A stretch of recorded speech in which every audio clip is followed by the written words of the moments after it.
Değerli seyirciler, şu anda Muğla'ya geldik. Muğla Yılanlı Yaylası'nda bir köşede şöyle bir desti gördüm. Destinin içinde su var zannettim. Hem bunun içinde bir şeyler var. Allah Allah, Allah Allah. Bunlar ne ya? Bunlar ne ya? Oo! Ulan bu destini ben alayım gideyim ya he? Hem ne var bunda? Bunda ne var? Yörük kültüründe bulgur pilavı. Bulgur pilavı. Ha, Yörük kültüründe bulgur pilavı. Evet. Burada Allah Allah. Yörük kültürünün desti kebabı. Kebabı, bir de kebaba bakalım. Ha, tezek kebabı. Allah Allah, Allah Allah. Bir de buna bakalım. Kekik. Kekiktir bunun içindeki. Kekik. Dal budak zannetme. Allah, Allah, Allah. Bu desti bana bir tadımlık bir şey ya. Bu ne böyle ya? Yani bu Bunda neler var? Nasıl yapılır? nasıl yapılır? Evet. Et, tavuk eti, oğlak eti. İkisinden de. İkisinden de olur. Ha. Anlayamamışsın Evet. bilen ne? İçinde bunun patates, soğan ve en önemlisi sarımsağı yok eden, kokusunu yok eden kekik. Kekik. Dağda topladığın dalıyla bu da öyle at içine. Dallı budaklı yiyor. Dallı Tadına budaklı, bakıyor. evet, aynen Allah Allah. öyle. Dallı budaklı. Ama bak böyle bir şansınız da oldu. Ta Konya'dan Anabaslı Mehmet geldi. Yörüklerle ilgili faaliyeti, fotoğrafları, video çekimleri yapan bir insan geldi. Teşekkür ederim. Burada Muğla Yılanlı Yaylası'nda sizin yaptığınız desti kebabını anlatıyor. Evet. Desti kebabını anlatıyor. Şu anda ama tadamadık, az tattık, bir daha bakalım mı? Allah Allah. Hoşum gitti mi hoşum gitti Ya mi? nasıl lan be? Allah Allah. Oo. İçinde o yediğin Beraber yaptık bunu. Evet. Pazarı mı? o ne? O ne sormadı. Evet, o neyden mi? Erik ekşisi. Eriyek. Daire mi? Evet, kurutulmuş. Allah Her Allah. şey doğaldır. Oh. Bunun içindeki Bu arada ben destileri bitireyim he. neden olmadı? O da olur. Abi çok teşekkür ediyorum. Estağfurullah. Muğlalıların Afiyet olsun. ben buraya 3 yıldır geliyorum. Evet.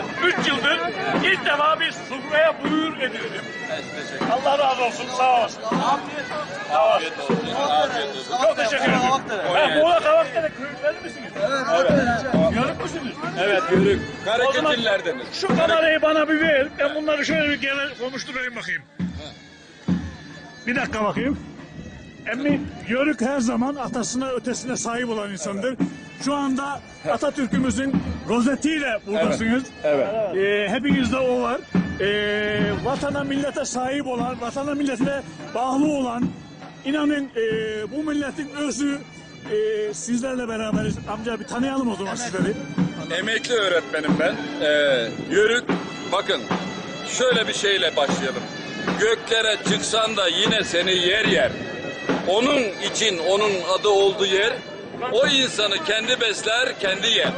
Allah Allah. Sadece kendiniz mi yesin, misafir de yer mi? Toprak için söylüyorum. Öyle mi? Toprak için. Tabii, Ha. tabii. O insanı kendi besler, kendi yer. Bu ürünlerin hepsi Evet. doğaldır. İçinde herhangi bir Ya bu katkı- emmi bunu bana ver de Konya'ya bir götürün gideyim ya. Bunlar Konya'da bir görsünler ne var ne yok içinde ya. Konya'da Evet. etli ekmeğiniz de güzeldir. Evet. Etli ekmek yaparsınız. Şu dalgıca baksak içine. Oo. İçinde bu Tadı böyle nasıl? tüter. Tadı. Tüter bu böyle. Tanrı tüter. Ha, bu böyle tüter. Bunu yiyen de öter biberden dolayı. Evet, evet. Evet, sizin orada Evet. pek biber, beyaz biber yersiniz siz. Siz ne Ama yersiniz? Biz acı olmadan olmaz bizim. Ama sohbetiniz çok tatlı. Sağ olasınız. Abi bir de sizi tanıyalım. Hangi köydensiniz? Kimsiniz? Çatak köyünden bu. Çatak köyünden. Kavatların. Kavatları, Bununla konuşamaz mı? Dil tutuk mu? Çatak Kavatları köyündenim. Eski muhtar Mehmet Sert. Muhtarısa türkü bilir usta. Bir oku bakayım şöyle bir kısaca bir şey. Eski... Vallahi billahi yakaladık. Buyur. Kısa bir şey. Öğretmen çıktı. Oku. Hadi oku. Çökertmeden çıktım Halil'im. Aman başı selamet. Evet. Viteste yanısına varmadan Halil'im. Aman koptu kıyamet.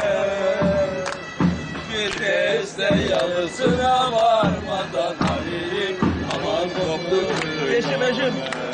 Devam et. Gidelim yar gidelim Halil'im.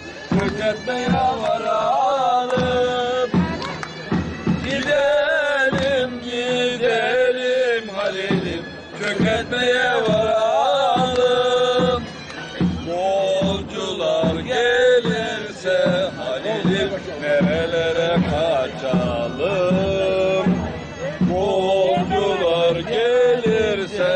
yarelim nerelere kaçar.